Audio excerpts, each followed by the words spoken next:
Welcome to another episode of the warm up series. We have our special guest, Herc, here. Hey, Herc, how are you doing? What up, people? How are you? I'm here. Hey, Herc. So, Herc is joining us with the warm up series this Monday to talk about healing before dealing life after divorce. So, Herc, could you kind of talk about what led up to your divorce? All right. Um, transparency. Um, there was a lot of talk about, hey, these things need to change. I don't like the way this is going. I don't like the way that is going. Um, I feel like, you should clean more. I feel like you should cook more. I feel like you should put me higher in your hierarchy of things that are important to you. Um, and after those conversations, um, things would change for about a month, maybe two, three if we're lucky, and then it would slowly, gradually go back to the things that um, I would complain about. Now, no way, shape, fashion, or form was I ever the perfect husband. Because I never I'm never gonna solely blame, my ex-wife for it, for her for I'm not gonna blame her for my actions. Um there are things I could have done better, communicated a whole lot more, actually tried to go to counseling, um, maybe got a little bit more help. But, after you've had that same conversation 4, 5, 6 times, it gets old. And when it started to get old, um, I started to seek attention um, from other places and other avenues that would give me the attention that I was missing at home, which is what led up to um, cheating and divorcing and all that. How long did you stay in your marriage prior to you saying, you know what, like when did you start seeing signs of, you know what, I don't think this is gonna last? Like what around what year did you start seeing signs? So, in self reflecting from being married, divorced, jumping into another relationship, that relationship not being the best, and now being single to reflection, um, there were red flags from the beginning that I just was like, hey, it'll change. Um, What? she didn't cook a lot. Like, I knew she didn't cook a lot. I knew that she was book smart, but she was book smart. She's very, very book smart, but she lacks the common sense part sometimes. So like Give an example of lacking common sense. um certain things that should come easy, such as hey, if my partner tells me that he doesn't like red sauce on his spaghetti, then why would you continue to put red sauce in his spaghetti? Or something as simple as, hey, like if I'm telling you that the light bill is due on the 5th, don't go out on the 4th and spend money frivolously like we ain't got a bill due the very next day. So when it came to like being in school and getting great grades in school, outstanding. But it was like that common sense, like, just kind of like maybe, and maybe not common sense, maybe just a little bit of taking you into consideration versus just Yeah, like just being naive to certain things, if that makes sense. mhm, or being So so what you're stating is like if you tell somebody something and do you feel like she wasn't listening or do you just like she wasn't comprehending? Because you said you said you communicated that you just like something, but the behavior continually happened. So was it that they weren't comprehending, or was it that they weren't listening, or do I you think it was a know? combination of both. Like they were they weren't listening, and or if they were listening, they just weren't comprehending what I was saying. Okay, Um, like for years, um, so I was married for like 7 years. Like the last maybe three of the marriage, it was like me, like I was responsible for getting my son to school, picking him up, making sure he ate, um, making sure homework was done, all that. Now, granted, she was working and she was, trying to, I think at that point, either finish her bachelor's or master's. I can't remember which one. Um, so granted, that wasn't an issue, but when I talked earlier about her hierarchy, um, it was like God, dogs, social activities, our son, then me. you came last. I always came last, in my opinion. And then when it came to me, it was, God, her, both my kids, um, and then everything else.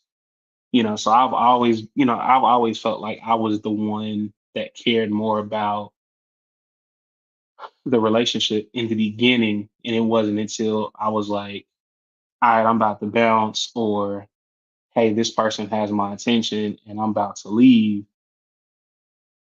Then it was like, okay, well, wait, let me try. Like, um, I used to tell the story of like Christmas gifts. So, we'll take birthday for example. Um, I knew she was a big wrestling fan. Knew she loved Michael Jackson. Um, you know, so I would say, okay, well, like one year I bought all these stickers and then bought her a Michael Jackson calendar, and I bought her like a WWE championship belt for her birthday. Or it was either birthday, Mother's Day, one of them. But when Father's Day rolled around, it was, hey, here's some Old Spice and um, a bottle of liquor. Now, granted, I like liquor, but there was no thought into the gift. Like you could buy me liquor whenever you want. You could get buy me some Old Spice on a random Tuesday, but there was like literally no thought into the gift of, hey, it's Father's Day, it's his birthday, it's Christmas. What does he really really want, or what has he told me that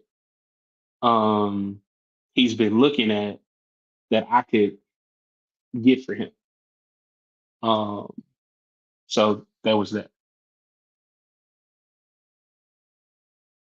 Did you ever communicate that to her or Um, by the time it was, by the time by the time it was ready, I was already over it, and I'd already like mentally checked out, so I didn't care at that point. So no, I didn't. At that point, I was just like, you don't care. Like, you, it is what it is. at that point. Okay. Do you feel so you did end up cheating on her towards the end? Yeah. Okay. Do you feel like there's anything worse than cheating in a marriage, and if so, what? Um,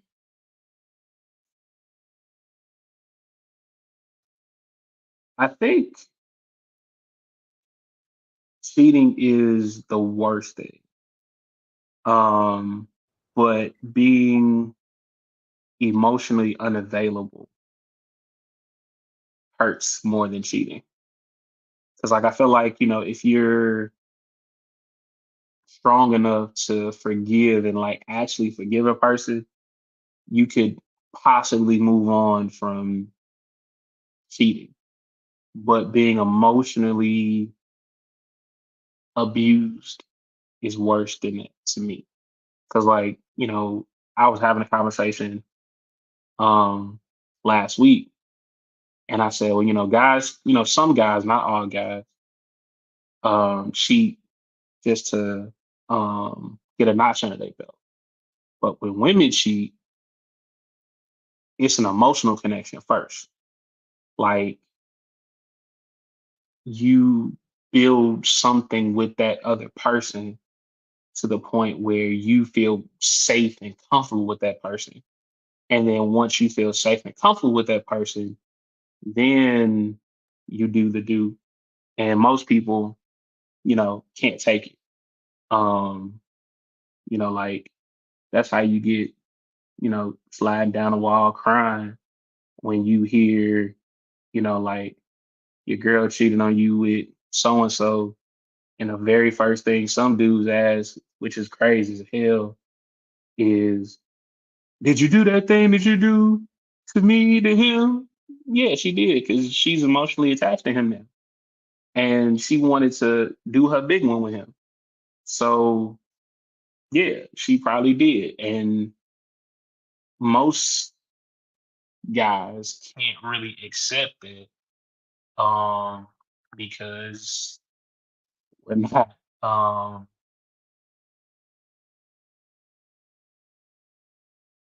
we're not emotionally stable sometimes. So we can't really handle a woman saying, "Yeah, I cheated on you." But that's just my opinion. But in your case, you being the one that cheated, do you feel because you said in your case, she really hurt you by not really paying attention to you. So do you feel one outweighed the other? Was it worse that she was inattentive to your needs, or was it worse that you cheated? Like, or do you feel like they were equally as bad?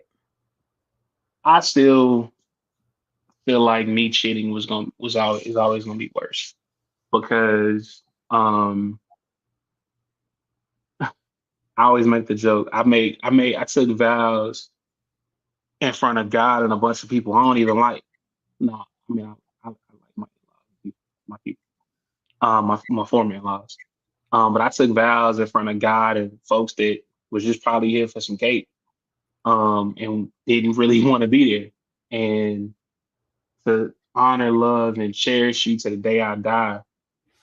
And I broke that, So um, I'm not the most spiritual person, but I know, when it's time and I leave here, I got an answer for that. Um, so I always feel like me cheating or stepping out, and committing that sin is always going to be worse than her not paying attention or not being emotionally available or um, anything that she did. Okay. What progressive steps besides you? Because a lot of people find love in other people as opposed to just dealing with it and going through the healing journey. Do you feel that cheating aided in your healing journey, or do you feel that you still had to end up in the long run getting over it on your own? And if so, what progressive steps did you take to get over it? Um, Cheating did not help. Just like I cheated, um, cheated, got caught, you know, You got caught. Let's back that up. What happened when you got caught? Like, how did you get? so we were on a cruise. Who you and the lady? Me and my ex-wife were on a cruise, and I think I had left my phone on the bed or I was asleep. Some I don't remember. But she went through my phone and found a video. Um, she told somebody else that she had found a video. That person was like, I don't know what you gonna do, but she found a video of you. You need to figure out XYZ. Um, what you gonna do? Um, found a video, confronted me kinda because she doesn't like she doesn't like confrontation. Kind of confronted me about the video, like, hey, what is this? What you how could you do this? Um, at that point I was like, bro, you know now, I'm sorry. Um, but I did it because of this, and this. I did it because you were not paying attention. I did it because I didn't feel appreciated. I did it because we ain't having sex. So you felt like it Um, was relief that she found it at the time. uh, kind of like kind of relieved, but kind of like I ain't care. Um, so found the video, got back home, kind of decided to work things out, kind of, but it was real standoffish. Um, then I was just like, you know, I thought the grass was green on the other side. And I was like, hey, this person over here is doing XYZ, ABC, one, two, three. You not doing half of it. And you're not even trying. Um, so I said, um, July, back, it was like July of 2019.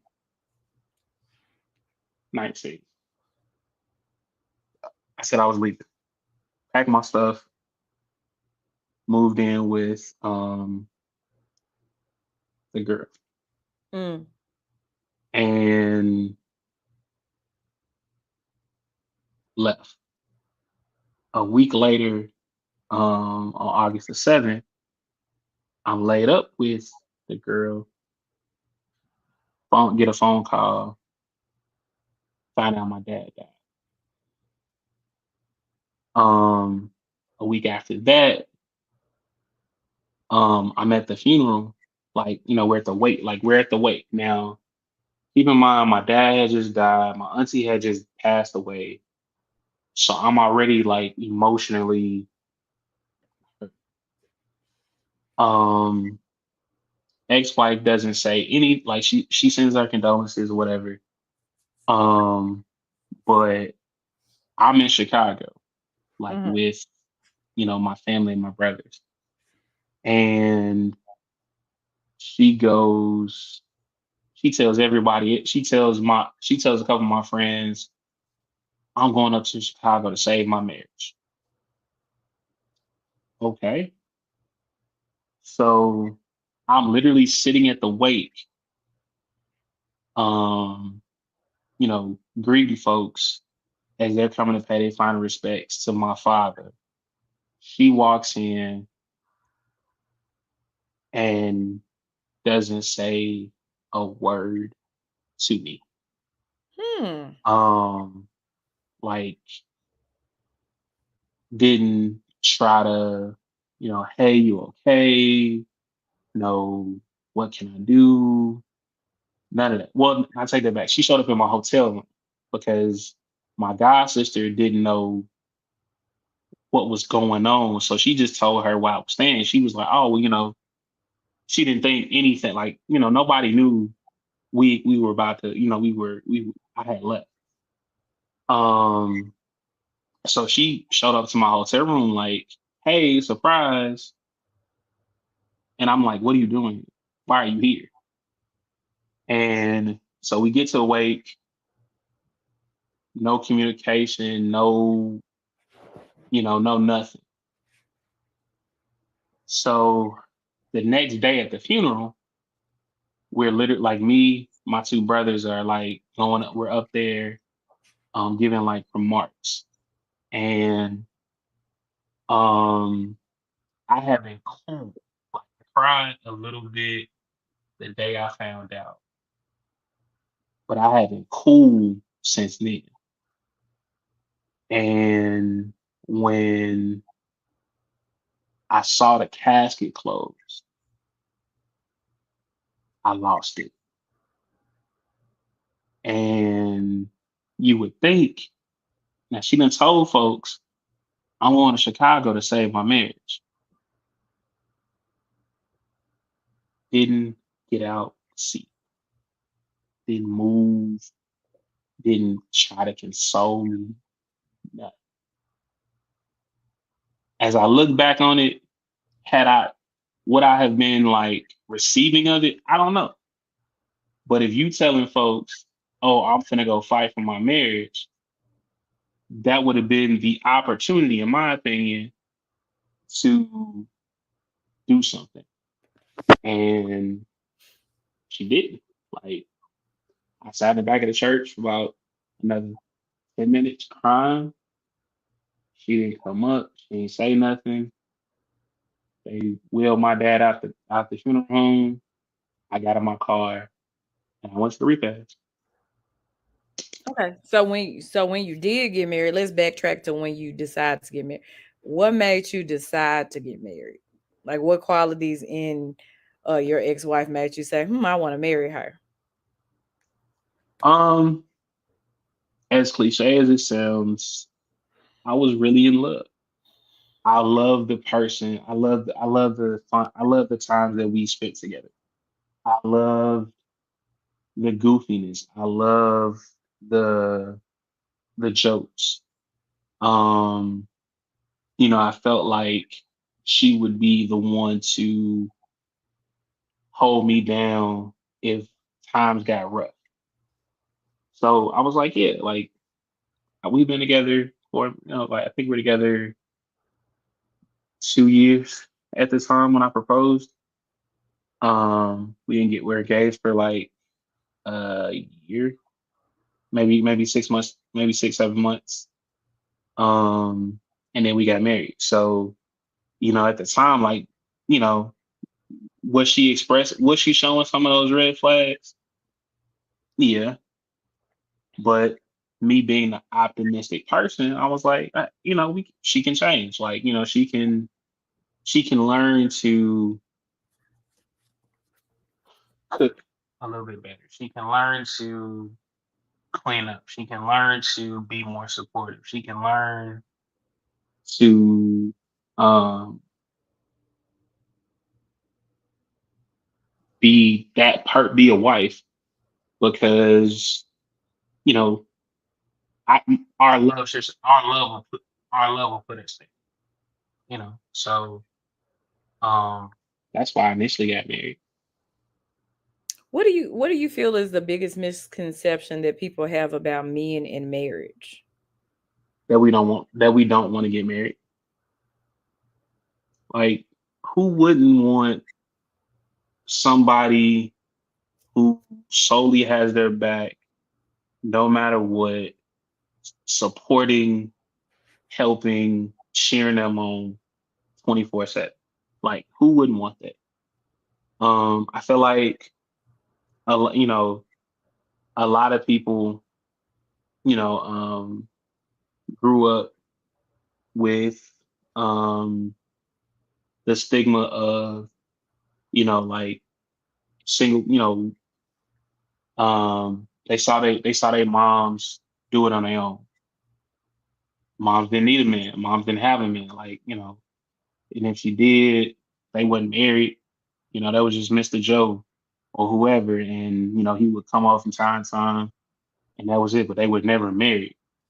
Um, you saw like so you saw some people that were married, but you didn't see a lot of people get married. You saw a lot of single parents. Mhm. Um, then there was like a shift to where it became cool to um kind of settle down and be with one person and not be out in the streets and all that other stuff. Um, my dad, God rest his soul, like my dad didn't get married till he was 40. Like my brother didn't get married till he was, let's say, like 30 something. I was out of my oldest brother didn't get married till he was 30 something. Out of everybody, I was the youngest one to get married at like 23. So like, they're like, you sure? Yeah, I love her. Like we gonna be good. We'll be all right. I was dumb. So, um, but the one thing I will say that made me start to question um marriage or my marriage was um I was having a conversation with my oldest brother. Um, and he said, if you were to get sick right now, or you couldn't work, does your partner have enough? Does she know enough?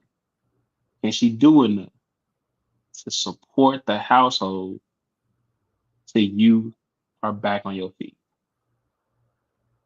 And if the answer is no, you are not supposed to be married to that woman. And my answer, every time I ask myself that question, the was always no. Okay. So rose-colored glasses, you kind of spoke about like you were so optimistic, you were so smitten by, this young lady that you said, maybe our love can help us get through it. And then, when the times got tough, reality hit. What I've noticed about your conversation, I can see that some of the things you've expressed are some of the things that some of the reasoning you expressed for why you married her is some of the reasoning that people express even later on in adulthood that haven't necessarily experienced marriage. Could you give some tips to people who may have not gotten married, and things maybe they should think about prior to getting married that you've experienced? Um, boundaries. Boundaries are important. Your non-negotiables are very important. Um, red flags. Like if you see that this person is not aligning with the values that you have or the things that you want out of a partner, then that's who they are. Like as much as you want them to be this great person and love you and care about you, if that's who they are, that's who they are. Um, and being married and then being in a relationship, I ignored the red flags because I thought, you know, I could love them past it. Or some people say, uh, I was Captain Save a Hoe. Like, stop trying to, like, they don't want to be saved. Like, let them be. There's somebody out there that you don't have to compromise as much um, for them to be your person. Like, and I'm not saying every relationship is perfect and nobody doesn't have issues. What I'm saying is like in every relationship, friendship, romantic, whatever, there's compromise, there's give and take. Um, when it comes to getting married or settling down, if you're giving more than you're taking, if you're giving more than you're taking, or you taking more than you giving, and that balance is way off, probably not gonna work. Um, if you know that being in church every Sunday is important to you, and your partner says, "Yeah, I'm not feeling that," it's probably not gonna work. If you're saying, "Hey, I need you to support me without reason. I need your support. I need you to ride for me no matter what." And they show you that they can't ride for you in the way you want, it's probably not your person. So if you take nothing from the conversation, don't ignore them red flags. Like, be firm on your non-negotiable. Um, because it's important. And if you don't have non-negotiables, get some. Mhm. So healing, we really didn't really tap into your healing journey. I know we left off where you dated the young lady after your that you were cheating on your wife with, and then when you went out of town, your wife said, I'm gonna save my marriage. So you come back home, you come back to the lady you're cheating with, Um, come back home. I went two homes to my wife, stayed there for like a couple months, then ended up back with with the this. lady you were cheating with. So what happened Yeah. with that? Um, because of the foundation being shaky from the beginning, um, and past issues from me not healing from the marriage caused us to um eventually just say, yeah, this is not working. So um healing from any so in therapy, because I'm a strong advocate for therapy. um in therapy, my therapist described getting a divorce as um a funeral. You have to mourn the loss of that relationship properly, and it's in jumping from one relationship right to another one ain't the right way to do that. Because you haven't had time to figure out who you are outside of being married.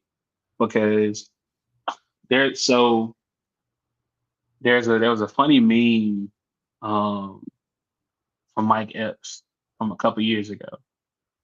um Guys are one way with their wives, and they're another way when their wives not around. Um, You know what? That's on a. I'm a J Cole fan. He used it on one of his either mixtapes yeah. or one. Men act totally different when they. Yeah, I remember that off of one of his. Was it Born Center? So I think so, but it was like when your wife around, what's up, man? How you doing? How you doing, man? How's Yeah, the wife and kids? But when the wife not around, where's the bitch? yeah. But even then, like even that small snippet of being married, it's like when you are married, you're all about that person, that person's happiness. You want to make sure that person feels number one. Um, when you break up or you divorce, the focus has to switch to you so that you can figure out who you are. And excuse me, you got to figure out who you are and how you're going to deal with certain things, and how you are going to adapt to life without that person. So Um, my healing process, if we're just being honest, started 2 months ago. Um, after being in two relationships for the majority of my adulthood life, I'm finally out here trying to heal from the broken marriage, and then on top of that, the broken relationship that I jumped right into after being married. So healing is a lot of um, self-reflecting. It's a lot of lonely nights. It's a lot of damn, like it's just me. And not saying like you're not gonna go out, you're not gonna meet people because you are, but when you get home to an empty house, it's just you, and it just gives you time to kind of figure out like, okay, it's just me in this joint. How am I gonna make sure that I'm not in this same space a year from now, 2 years from now? So it's a lot of self reflection. It's a lot of um soul searching. It's a lot of being by yourself. When did you realize you were broken? Like, when was your aha moment? Because you went through your divorce, you got in a new relationship. Like, when did you wake up like, man, I'm broken. I've not healed. Probably about 2 years ago. And did you stay in the relationship after? So what made you decide to end that relationship? Was it due to your lack of healing or other reasons? It was a combination of both. Um, we both knew that I hadn't fully healed from the marriage. We both knew like it got to a point where she was mentally checked out of the relationship. I was upset at the fact of her even trying to touch me. Like if you like it got to, there was a point of time where so I hate feet, like period. I don't like you can have pretty toes, all that. But if you put your feet on me, I'm probably gonna spaz out. I hate feet. Um, but on the flip side, because I hate feet so much, if I ever say, "Hey, let me rub your feet," that means I really love you because I'm touching your feet. Um, it got to the point where she would put her feet on me and I would just flip out. Or she would try to like cuddle with me and I'd be like, bruh, why are you touching me? Don't touch me. And that's when I knew I was like, this ain't right. And the only reason I knew that is because right before um I started cheating on my ex-wife, I felt the same way. Like, don't touch me. Like I'll talk to you, but at certain points, like it got real irritating. I wasn't trying to hear you. Like I was still trying to like shake it off. Like I don't want to feel like this. I don't want to go down this path again. Um, but it got to the point where I didn't want her touching me. Um, it got to the point where we were arguing every day about dumb stuff. Like, you ain't take the trash out. Bruh, it's right there. Like, okay, you ain't fold the clothes. The clothes been on the couch for 2 days. You ain't fold the clothes either. So I take the trash out when you fold the clothes. We both work. We both tired. Like, why are we arguing about this? Because you don't listen. Well, you don't listen either. Like, so what? And I knew then it was kind of joining there. So what is healing looking like to you right now? Like what does healing look like? Like I said, it's sitting and it's sitting with myself, trying to figure out who I am post relationship, post marriage. It is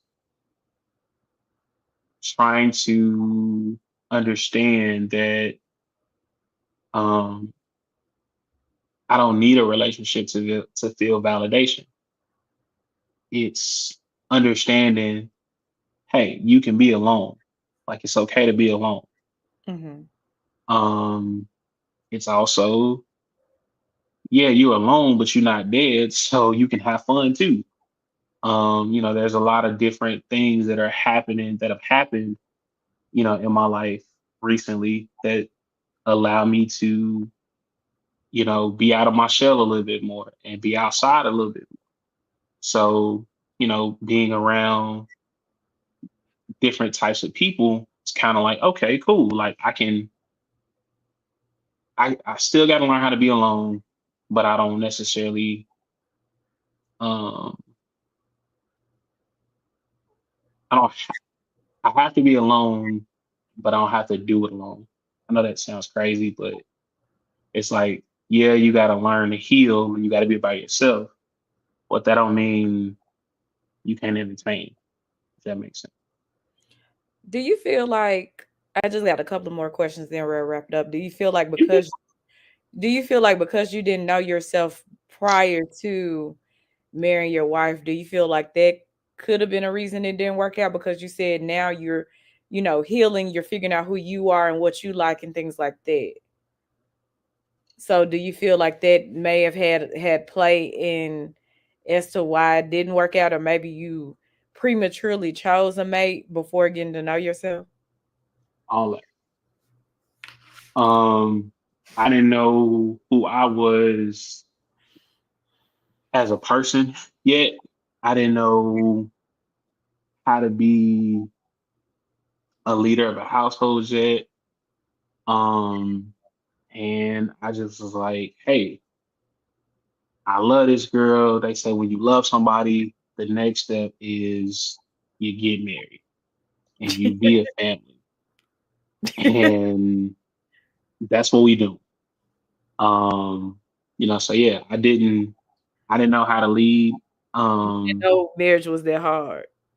nah, like well, so I don't want to say I didn't know it was that hard. Um, but I didn't know like I had teachers, um, but I didn't go into detail as to, hey, y'all been married for a minute. Why y'all been married so long? How do y'all keep the spark, going? How do y'all keep from strangling each other? Because, like my grandparents on my mom's side married 50 plus years and never seen my granddaddy raise his voice to my grandma. Um, Grandma cooked, grandma took care of the house, took care of the kids. Um, how y'all do it?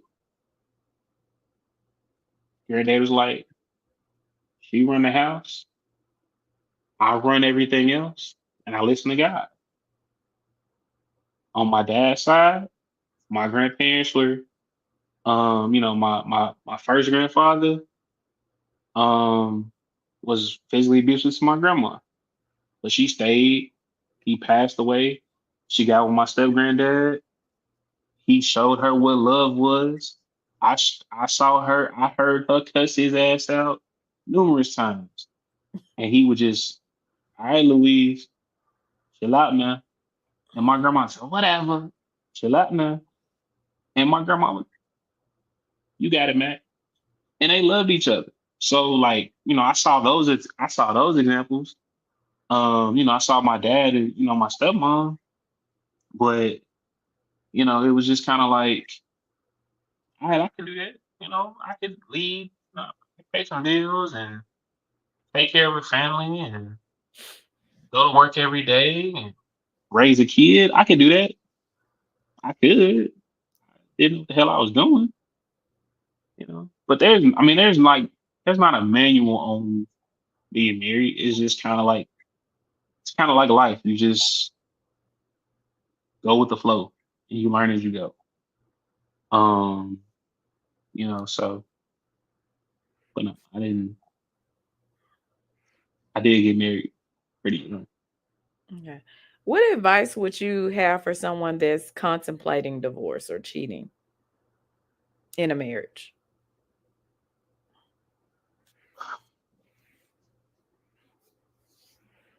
You want me to lie to you, tell the truth.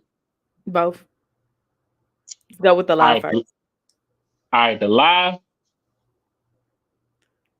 um, do you queen, do you king? They ain't going nowhere. You got the hit him with the guac 3000, hit him with the hot tour. He'll be back tomorrow. Don't worry about it. The truth, marriage is hard.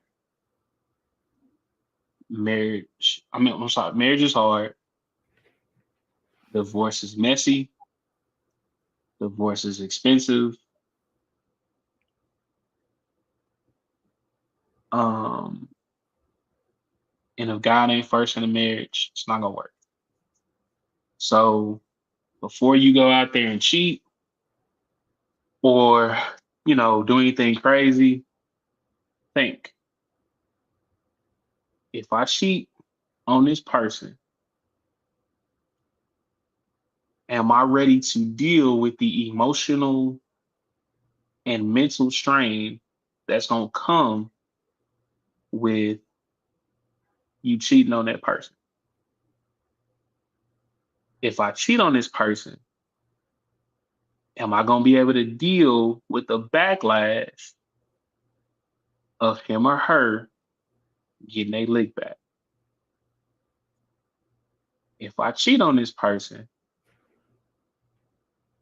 am I financially stable enough to take care of myself and or pay alimony and child support? If I cheat on this person, can I fight?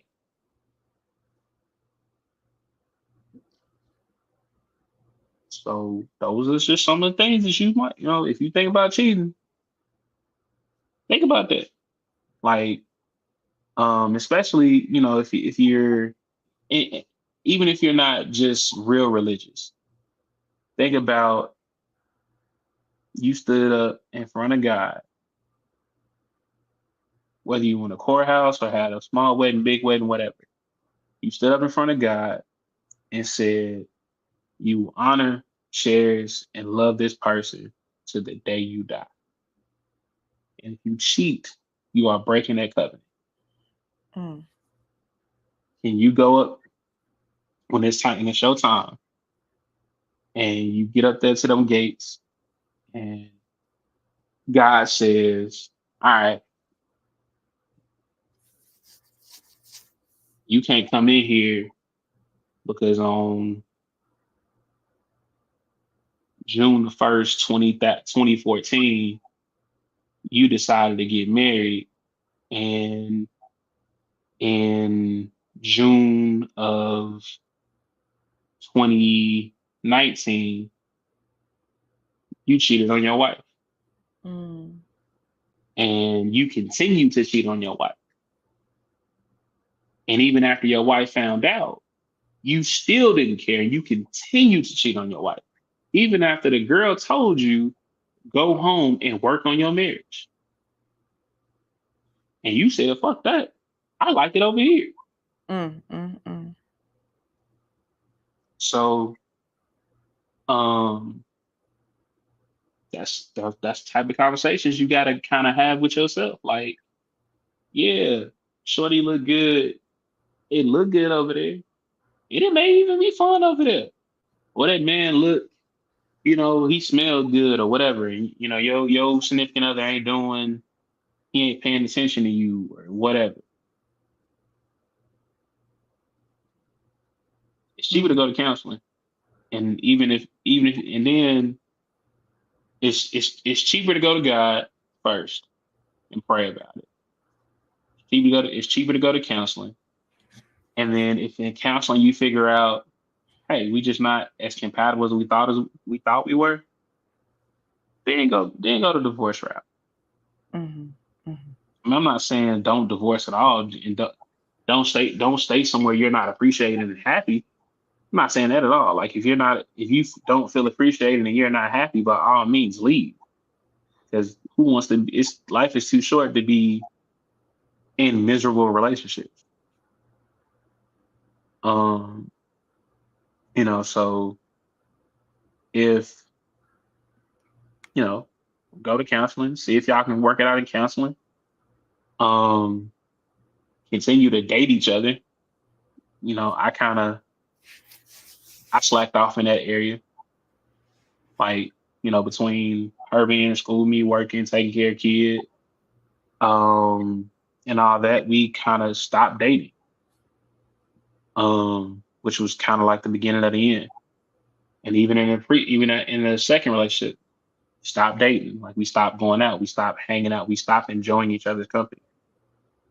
Um, you know, Communicate with each other.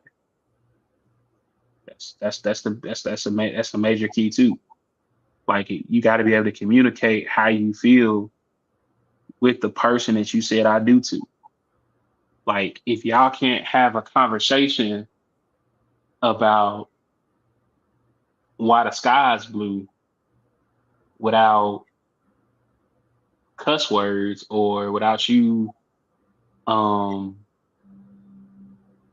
flipping off on the deep end, it's probably not your person, and you probably shouldn't get married. And if you are married and it's like that, it might be time to leave Mhm. because it's time.